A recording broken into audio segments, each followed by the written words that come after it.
C'était le jour de la fête de la Sole.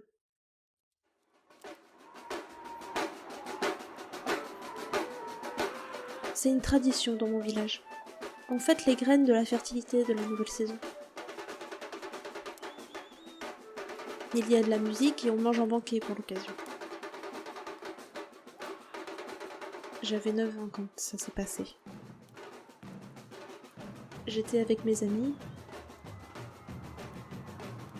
Comme des fois j'aime le faire, je me suis éloignée du groupe pour jouer avec mon pouvoir au bord du lac.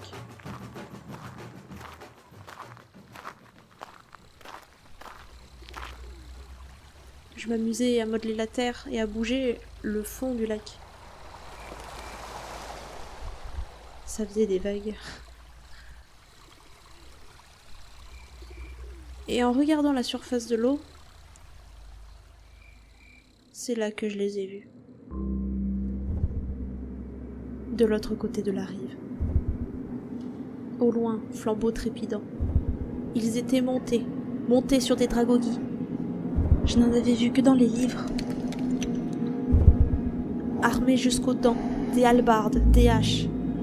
Je voyais au reflet les marques sur leurs visages, des peintures de guerre, rouges, noires. Ils étaient des centaines. Ils ressemblaient à des ombres. Des ombres venues d'un autre monde. Ils se sont mis à hurler, à crier,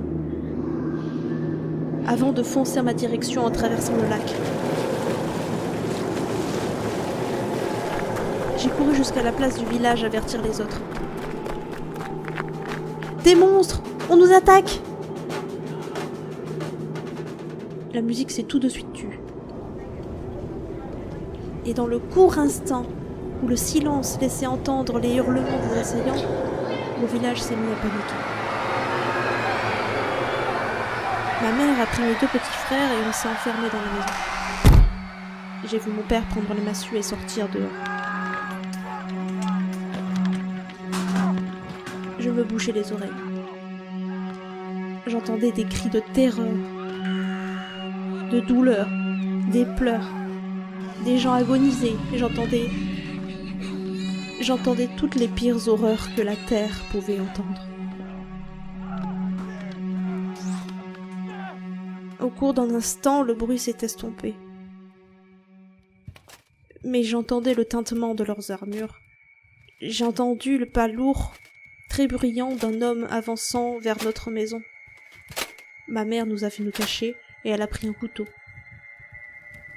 L'homme s'arrêta sans ouvrir la porte.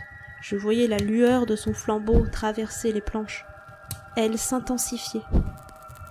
Et le toit de chaume a commencé à prendre feu. La maison commençait à brûler. La porte était la seule sortie.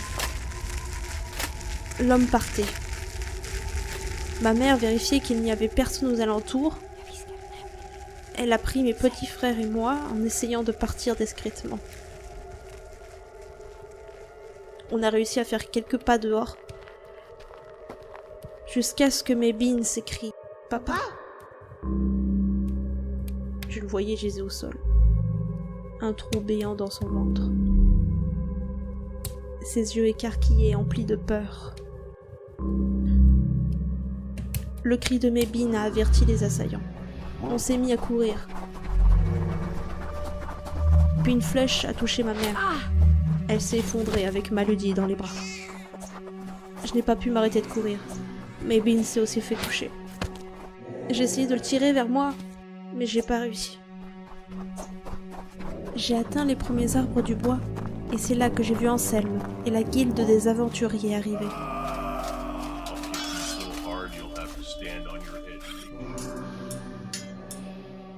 On m'a récupérée et on m'a emmenée à la caserne.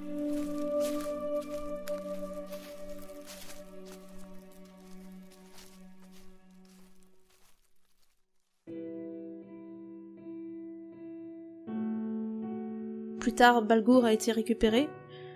Il était lacéré de toutes parts. Il s'était certainement battu. Et quelques autres survivants ont été ramenés. Hubert aussi, et Puck nous a rejoints après. Les aventuriers ne nous ont pas dit un mot. Ils ont discuté entre eux.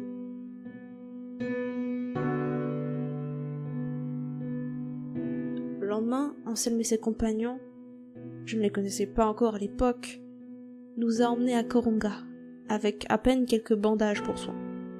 On était une dizaine à avoir survécu, mais ils nous ont séparés lorsqu'on est partis.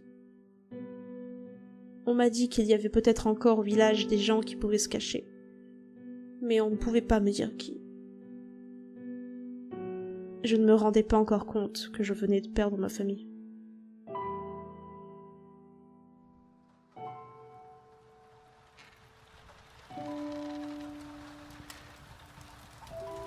Tu n'as pas réussi à voir comment étaient ces monstres?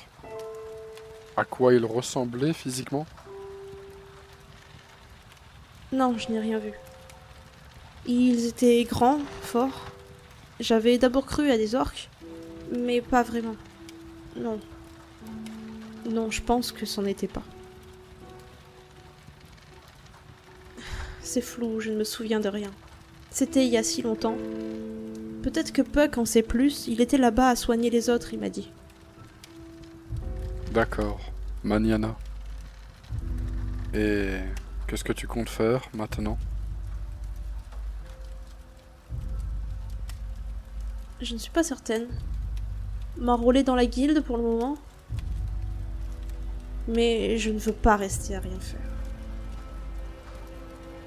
Je pense qu'il faut que je réfléchisse encore un peu. Mais une chose est sûre. Le jour où je recroiserai leur route, je serai prête. Je serai prête.